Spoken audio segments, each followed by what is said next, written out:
जब इस प्रकार राज्य करते हुए श्री रघुनाथ जी को बहुत वर्ष व्यतीत हो गए, तब एक दिन काल तपस्वी के वेश में राजद्वार पर आया।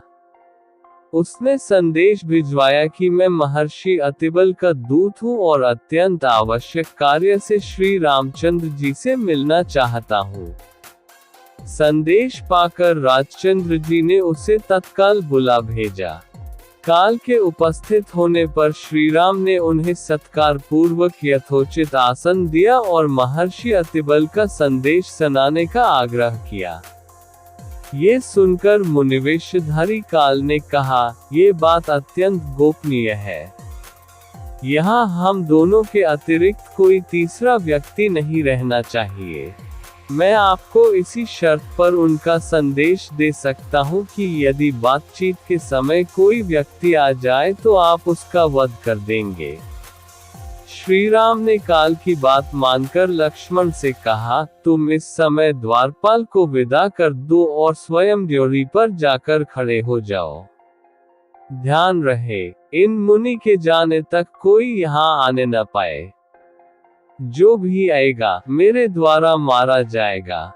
जब लक्ष्मण वहां से चले गए तो उन्होंने काल से महर्षि का संदेश सुनाने के लिए कहा। उनकी बात सुनकर काल बोला, मैं आपकी माया द्वारा उत्पन्न आपका पुत्र काल हूँ। ब्रह्मा जी ने कहलाया है कि आपने लोकों की रक्षा करने के लिए जो प्रतिज्ञा की थी वह पूरी हो गई। अब आपके स्वर्ग लौटने का समय हो गया है। वैसे आप अब भी यहाँ रहना चाहें तो आपकी इच्छा है। ये सुनकर श्री राम ने कहा, जब मेरा कार्य पूरा हो गया तो फिर मैं यहाँ रहकर क्या करूँगा। मैं शीघ्र ही अपने लोक को लौटूंगा। जब काल रामचंद्र जी से इस प्रकार वार्तालाप कर रहा था, उसी समय राजप्रासाद के द्वार पर महर्षि दुर्वासा रामचंद्र से मिलने आए। वे लक्ष्मण से बोले, मुझे तत्काल राघव से मिलना है। विलंब होने से मेरा काम बिगड़ जाएगा, इसलिए तुम उन्हें तत्काल मेरे आगमन की सूचना दो। लक्ष्मण बोले, वे इस समय अत्यंत व्यस्त हैं। आप मुझे आज्ञा दीजिए, जो भी कार्य हो मैं पूरा करूंगा। यदि उन्हीं से मिलना हो तो आपको 2 घड़ी प्रतीक्षा करनी होगी। ये सुनते ही मुनि दुर्वासा का मुख क्रोध से तमतमा आया और बोले, तुम अभी जाकर राघव को मेरे आगमन की सूचना दो। यदि तुम विलंब करोगे तो मैं शाप देकर समस्त रघुकुल और अयोध्या को अभी इसी क्षण भस्म कर दूंगा। ऋषि के क्रोधयुक्त वचन सुनकर लक्ष्मण सोचने लगे, चाहे मेरी मृत्यु हो जाए, रघुकुल का विनाश नहीं होना चाहिए। ये सोचकर उन्होंने रघुनाथ जी के पास जाकर दुर्वासा के आगमन का समाचार जा सुनाया। रामचंद्र जी काल को विदा कर महर्षि दुर्वासा के पास पहुँचे। उन्हें देखकर दुर्वासा ऋषि ने कहा, रघुनंदन, मैंने दीर्घकाल तक उपवास करके आज इसी क्षण अपना व्रत खोलने का निश्चय किया है। इसलिए तुम्हारे यहाँ जो भी भोजन तैयार हो तत्काल मंगाओ और श्रद्धा पूर्वक मुझे खिलाओ। रामचंद्र जी ने उन्हें सब प्रकार से संतुष्ट कर विदा किया। फिर वे काल के दिए गए वचन को स्मरण कर भावी भ्रातृ वियोग की आशंका से अत्यंत दुखी हुए। अग्रज को दुखी देख लक्ष्मण बोले, प्रभु, ये तो काल की गति है। आप दुखी न हो और निश्चिंत होकर मेरा वध करके अपनी प्रतिज्ञा पूरी करें। लक्ष्मण की बात सुनकर वे और भी व्याकुल हो गए। उन्होंने गुरु वशिष्ठ तथा मंत्रियों को बुलाकर उन्हें संपूर्ण वृतांत सुनाया। ये सुनकर वशिष्ठ जी बोले, राघव, आप सबको शीघ्र ही यह संसार त्याग कर अपने अपने लोकों को जाना है। इसका प्रारंभ सीता के प्रस्थान से हो चुका है। इसलिए आप लक्ष्मण का परित्याग करके अपनी प्रतिज्ञा पूरी करें। प्रतिज्ञा नष्ट होने से धर्म का लोप हो जाता है। साधु पुरुषों का त्याग करना उनके वध करने के समान ही होता है। गुरु वशिष्ठ की सम्मति मानकर श्री राम ने दुखी मन से लक्ष्मण का परित्याग कर दिया। वहां से चलकर लक्ष्मण सरयू के तट पर आए। जल का आचमन कर हाथ जोड़ प्राणवायु को रोक उन्होंने अपने प्राण विसर्जन कर दिए। श्री राम ने लक्ष्मण का परित्याग क्यों किया था? राम के हर काम में लक्ष्मण ने उनका साथ दिया, फिर भी उन्हें भरत से ज्यादा लगाव क्यों था? राम ही केवल प्रेम प्यारा, जानी लेव जो जानने हारा। राम को केवल प्रेम ही प्यारा है। ऐसा नहीं है कि लक्ष्मण के प्रेम नहीं है, लेकिन उन दोनों के प्रेम में बस थोड़ा सा अंतर है। भरत के प्रेम में 100% समर्पण है, जबकि लक्ष्मण के प्रेम में 99%। भरत को भगवान राम की इच्छा प्रिय है, जबकि लक्ष्मण को कभी कभी भगवान राम की इच्छा अच्छी नहीं लगती। उदाहरण के लिए भगवान राम ने जब समुद्र से रास्ता देने की विनय करने का विचार किया तो ये बात लक्ष्मण को जरा भी अच्छी नहीं लगी।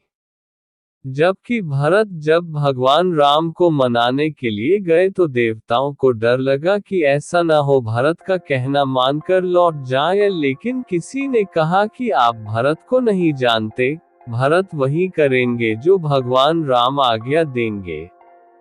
वे मनमाना आचरण नहीं करेंगे। और भगवान राम ने भी जहाँ भी कहा है कि तुम मुझे बहुत प्रिय हो, वहाँ भरत का नाम लिया।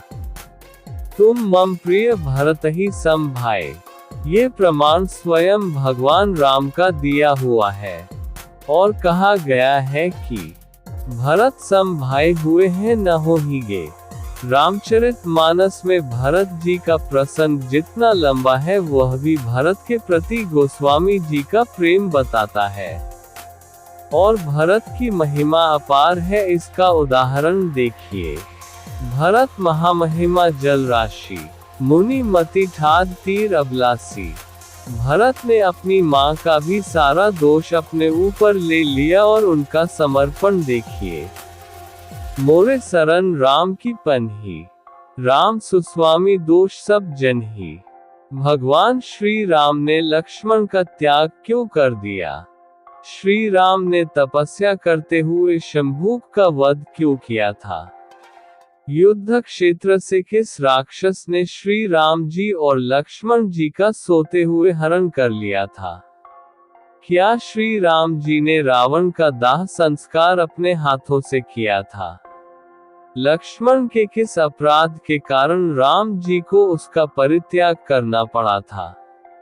रामायण में उल्लेख है कि श्री राम को न चाहते हुए भी जान से प्यारे अपने अनुज लक्ष्मण को मृत्युदंड देना पड़ता है।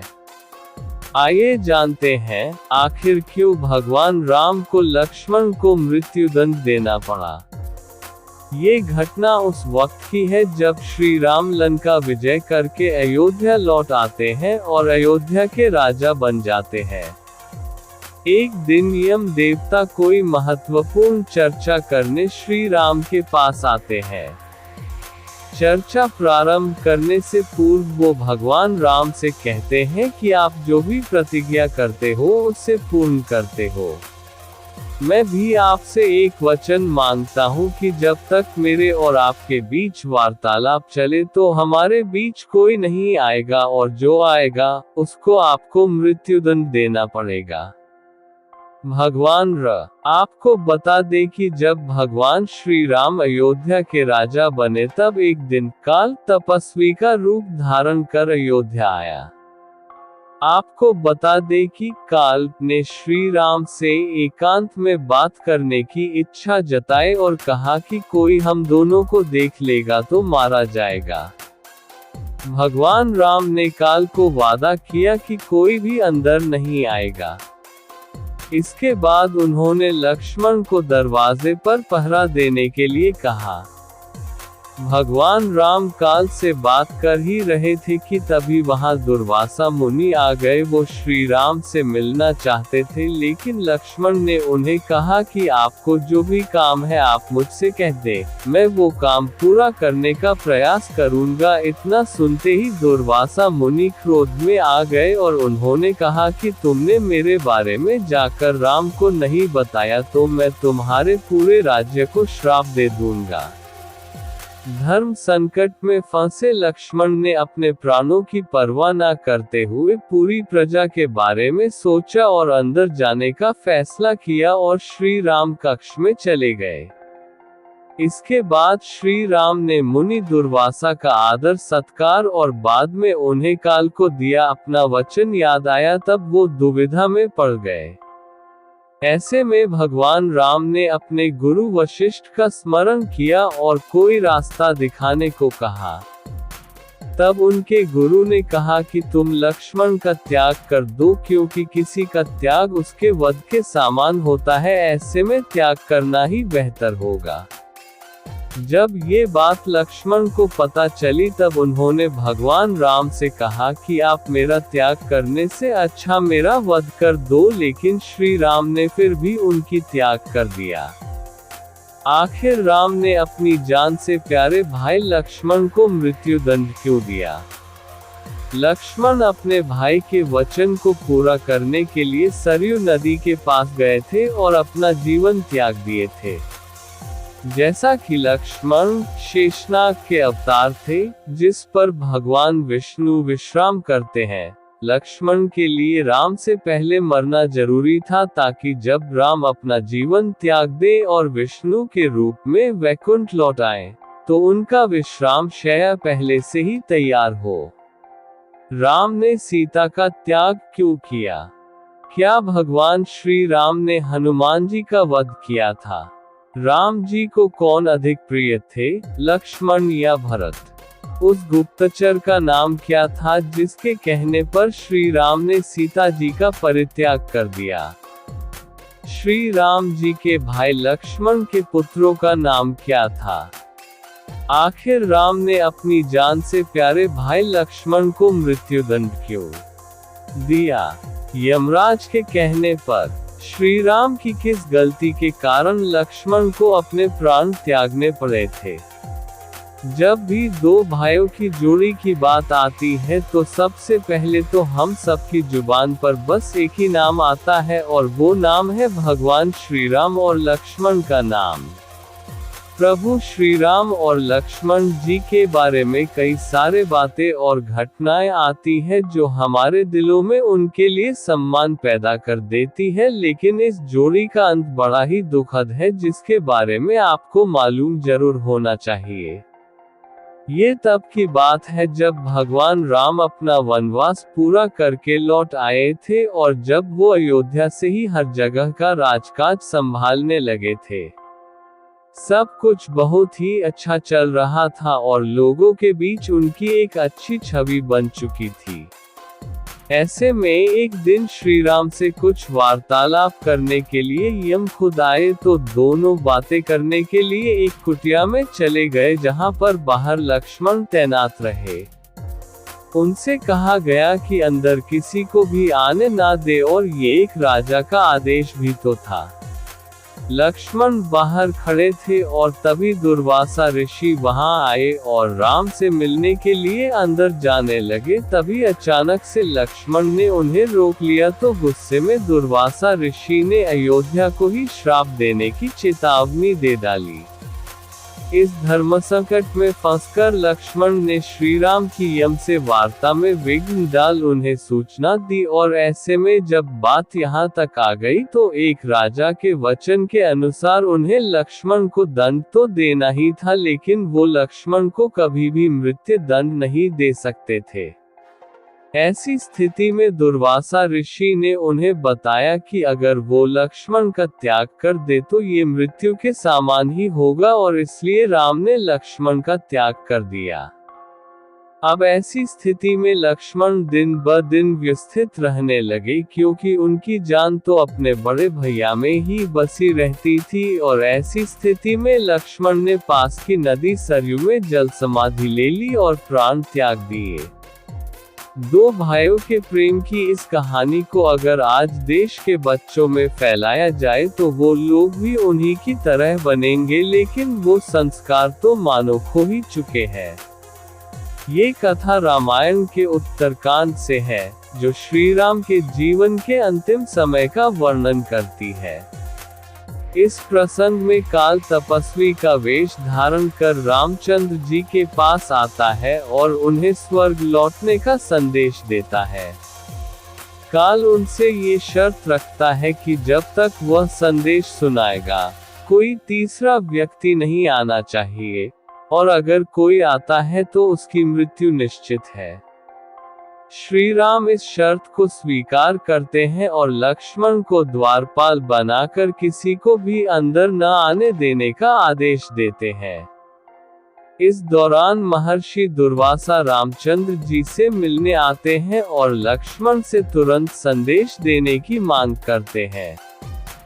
दुर्वासा के क्रोध से रघुकुल के विनाश की संभावना देख लक्ष्मण आदेश का उल्लंघन कर महर्षि के आगमन का संदेश रामचंद्र जी को देते हैं। इस पर श्री राम को अपनी प्रतिज्ञा निभानी पड़ती है, जिसके तहत उन्हें लक्ष्मण का त्याग करना पड़ता है।